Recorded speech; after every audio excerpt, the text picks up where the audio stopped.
Partidas Master Omega Big presentan Camina Piedras, una campaña del juego de rol del Cosmere, de Brother War Games y Dragonsteel Entertainment.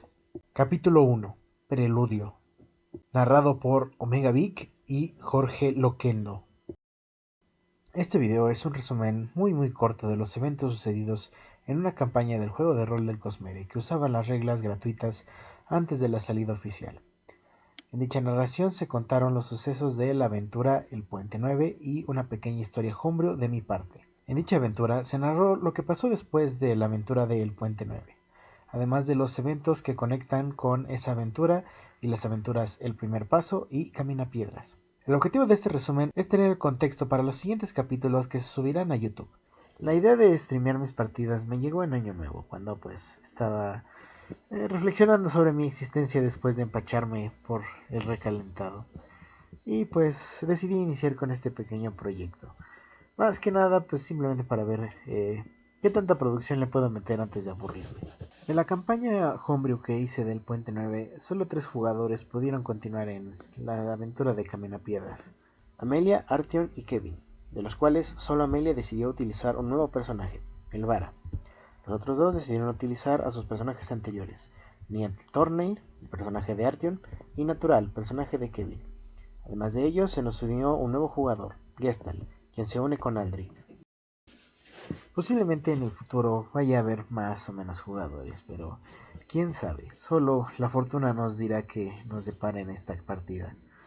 Y bueno, si están viendo esto y son gente externa a mis jugadores que llegó aquí por casualidad, sean bienvenidos y espero que disfruten de esta campaña. Acto 1, el incidente del Puente 9. Rosar, un mundo moldeado por las altas tormentas, donde la supervivencia se gana a pulso sobre la piedra. Aquí, en las llanuras quebradas, comienza nuestra historia. No con una victoria, sino con una caída catastrófica. Todo inició con una expedición auspiciada por el Alto Príncipe Sareas. Entre los miembros se encontraban Miguel, un erudito perspicaz, y Natural, un guerrero natando de gran voluntad. Su misión: investigar unas ruinas antiguas que la tormenta acababa de dejar al descubierto. El peligro en los abismos no duerme. Un abismoide, un superdepredador de Rosar, emboscó la caravana. Mientras cruzaban usando uno de los puentes móviles del Príncipe Sareas, en un estallido de madera astillada y pánico el puente se derrumbó, arrojando a Miguel, Natural y a la brillante historiadora Elia Mactal al fondo del abismo. Contra todo pronóstico, sobrevivieron. En las profundidades, mientras trataban de recuperarse, el abismoide que también había caído se dispuso a ir tras ellos. Por fortuna, lograron despistar al abismoide y, en la huida, alcanzaron las ruinas que debían investigar. Edificaciones horágadas en las paredes del abismo. Con la esperanza de encontrar un camino de regreso, decidieron entrar. En ese santuario olvidado hallaron un moldeador de almas, un artefacto de valor incalculable capaz de transformar la piedra en alimento o en metal. Guiados por la curiosidad, Elia y los demás ocultaron el descubrimiento para estudiar el funcionamiento del fabrial. Al llegar a la cima fueron atacados por un grupo de Parsendri, con quienes los humanos mantienen conflicto en esas llanuras. Tras un combate reñido y una mediación de uno de los sobrevivientes, ambos bandos acordaron dejar la pelea y seguir caminos distintos. Así, después de tantas desgracias, los supervivientes iniciaron el regreso a los campamentos de guerra. Tras el regreso de la primera expedición, marcada por la tragedia y el hallazgo del moldeador de almas, Elia Mactal tomó una decisión audaz. Sin el apoyo del Alto Príncipe Sareas, organizó una segunda expedición, financiada con recursos propios y con la ayuda de quienes le debían favores. Miguel y Natural trabajaron incansablemente para reunir recursos y reclutar aliados, además de investigar el uso de los moldeadores de almas. Durante esos días notaron que habían llamado la atención de Spren inusuales.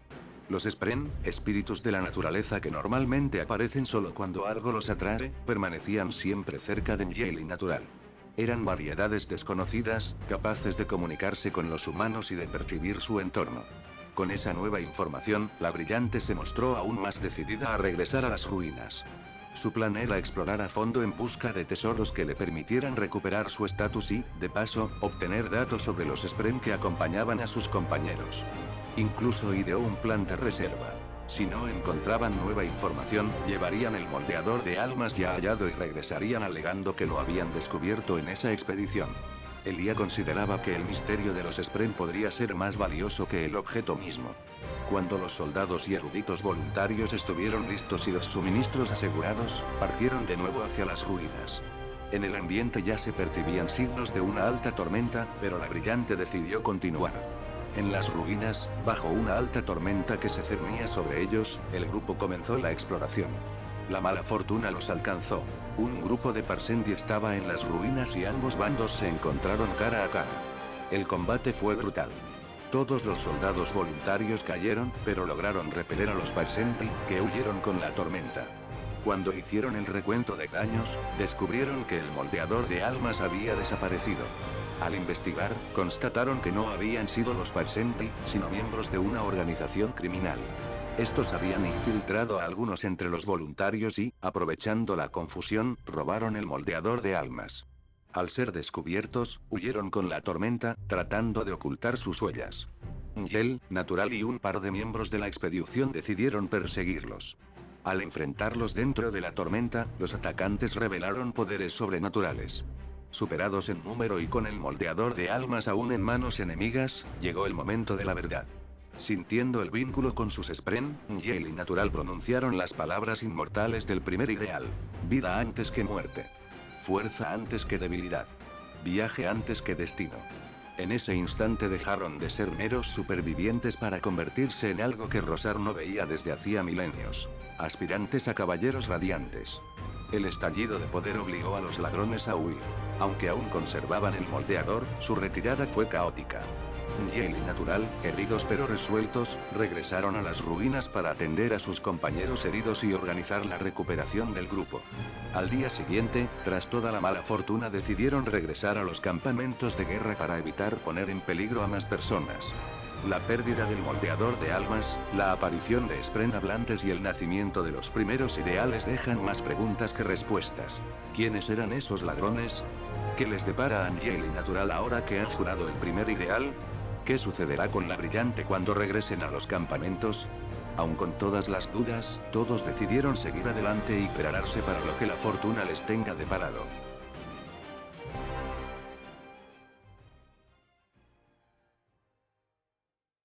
Acto 2, Honor más allá de la tormenta. La caída de un noble en Alezkar es un espectáculo silencioso pero brutal. Tras el desastre de la segunda expedición y la pérdida del moldeador de almas, la brillante Lia Mactal fue repudiada por su familia y expulsada de los campamentos de Sareas. Sin títulos ni apoyo, regresó a su tierra natal para empezar de cero. No regresó sola.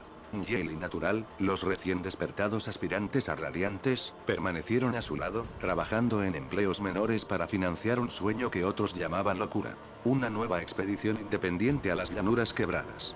En este tiempo de exilio el grupo creció. Elia buscó entrenamiento marcial con Melvara, una erudita Alezi que desafía las normas de la iglesia Borin enseñando artes prohibidas para las mujeres. Durante sus sesiones, el destino los cruzó con Aldrich, un joven de origen Shin y un Kalaki. Aldrich iba a ser encerrado en un devotario por un fervoroso corrupto que buscaba enriquecerse a costa de su salud mental, pero Melvara intervino y lo rescató, uniendo al joven guerrero y su lucha contra el alcoholismo a su causa. Con nuevos aliados y recursos recolectados a pulso, el grupo se unió a la caravana de la brillante señora Ralanat para regresar a las llanuras. En el camino aceptaron escoltar a un monje Shin llamado Tazzo, que deseaba llegar a las llanuras quebradas. Tazzo, viajando con el grupo, entabló amistad con Aldrich.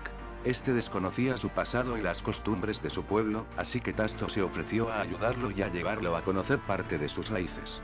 Sin embargo, la traición acechaba en las sombras. Ralanat traicionó al convoy. En un desfiladero en la frontera de Kanadal, un grupo de bandidos muy bien organizado atacó la caravana. Aunque la batalla parecía ir a favor de los soldados Colin que protegían la caravana, la aparición de un portador de esquirlada cambió el rumbo. Atacó brutalmente a todo el que se cruzara en su camino. Los soldados no se doblegaron y siguieron peleando, aunque todo parecía perdido. La batalla terminó cuando el portador de esquirlada hizo caer piedras por el desfiladero, arrasando gran parte de la caravana.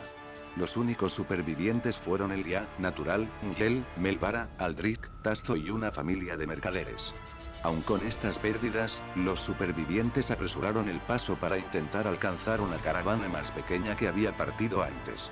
Afortunadamente, el Chul y el carro de la brillante Elia sobrevivieron con pocos daños y pudieron servir de transporte. Tras apresurar el paso, el grupo alcanzó la caravana de Gordín, una fuerza leal a los Colin, que viajaba junto a una pequeña caravana de mercaderes. Aldrich y Melbara decidieron ayudar a los soldados a prepararse ante la inminente alta tormenta, mientras Natural y Ngel se quedaron a negociar con los mercaderes. Del lado de los soldados, Melbara y Aldrich descubrieron que transportaban una carga secreta. Un hombre que afirmaba ser el heraldo Tarenel. Al acercarse al prisionero, el sargento Ellar intentó ahuyentarlos y, al ver que Melbara era una mujer guerrera, trató de humillarla.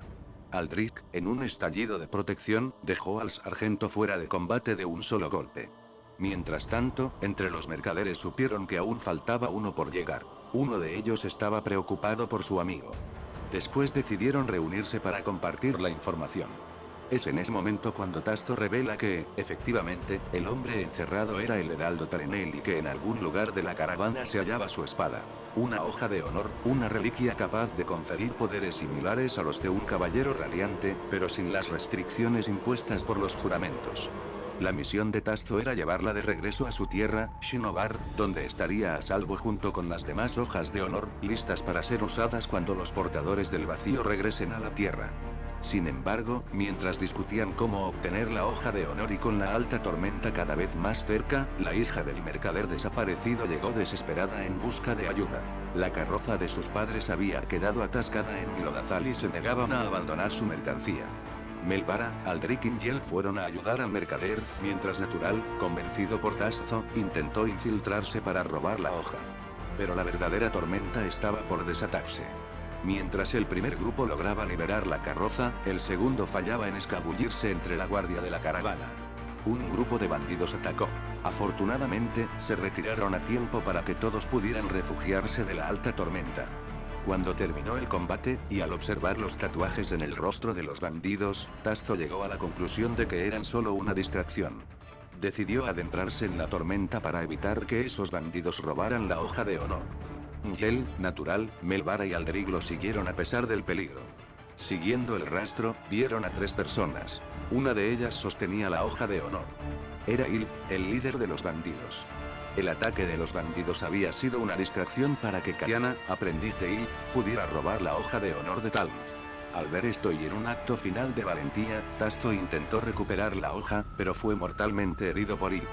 Il envió a uno de sus hombres, Bet, para silenciar a los testigos. Bet, aunque solo, luchó implacable contra 2 aspirantes a radiantes y sus compañeros logrando asegurar la huida de su líder.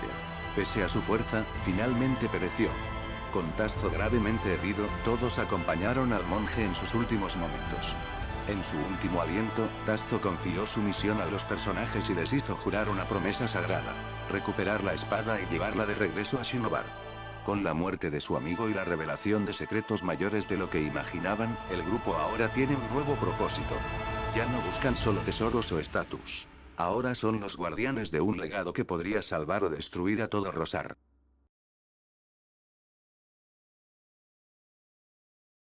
Acto 3, de vuelta en las llanuras. La tormenta ha pasado, pero el rastro que dejó es sangriento. Al examinar la daga que le arrebató la vida a Tasto, el grupo descubre algo importante. Un grabado de un glifo desconocido para ellos. Tras enterrar al monje, la realidad golpea al grupo. En sus últimos momentos, Tasto no solo les confió una misión, sino un fragmento de su alma. Le entregó a Aldrich una piedra que late con un calor antinatural. Con un juramento solemne que resonó en la misma piedra, Aldrich prometió no solo recuperar la hoja de honor, sino viajar algún día a Shinobar, ya sea para devolver la reliquia o para conocer finalmente las raíces que el destino le había arrebatado. Tasto reveló un último secreto. Tenía un contacto en las llanuras quebradas, una mujer llamada Liz, quien supuestamente los ayudaría a poner la espada a salvo. Al día siguiente, Bordin, impresionado por la valentía del grupo durante la emboscada, se ofrece a usar su influencia para buscar cualquier informe sobre los bandidos de túnica verde. Con su apoyo y la guía de los mapas de Elia, el grupo se prepara para el último tramo. Pero mientras el propósito de los demás se fortalece, el de su líder se desmorona. La brillante Elia Mactal ha caído en una profunda depresión. Repudiada por su familia y tras ver fracasar 2 expediciones consecutivas, primero perdiendo el moldeador de almas y ahora fallando en proteger al monje, Elia se pregunta si su búsqueda de recuperar lo perdido es la causa de tanta muerte. Yel intentó consolarla con palabras amables y lógica erudita, pero falló estrepitosamente. Elia, rota, ha perdido la voluntad de seguir adelante. Tras días de travesía, el grupo finalmente llegó a las llanuras quebradas. Buscando un lugar donde refugiarse de las intrigas militares, se hospedaron en el Chul Griñón, una taberna sencilla en la entrada del campamento Colín. Fue aquí donde Melvara, con su disciplina inquebrantable, quien logró sacar a Elia del pozo emocional, recordándole que siempre hay que seguir adelante. Siguiendo una sugerencia de Bordín, acudieron a la brillante Bethany, una escriba del Alto Príncipe Dalinar conocida por su diligencia y su búnker lleno de registros. Bethany estaba abrumada por una víncula caña estropeada y una montaña de mensajes urgentes. Tras ayudarla a reparar el dispositivo y organizar sus despachos, Bethany, agradecida, les entregó un favor y una pieza clave del rompecabezas. Un indicio directo que los pone sobre la pista de la misteriosa Liz. El rastro de la hoja de honor de Tal se vuelve más claro, pero los peligros de las llanuras no han hecho más que empezar. Entre la depresión de su líder y la sombra de los asesinos, el grupo debe seguir adelante y reunir la información necesaria para hacer justicia por Tasto y completar su misión.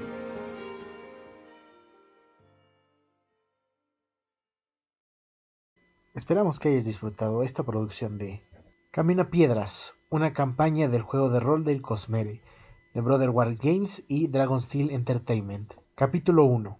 Preludio. Narrado por Omega Vic y Jorge Loquendo. Este video ha sido producido y dirigido por Omega Vic. Te invito a que encuentres la siguiente historia al suscribirte a este canal y activar las notificaciones. Por su atención, muchas gracias.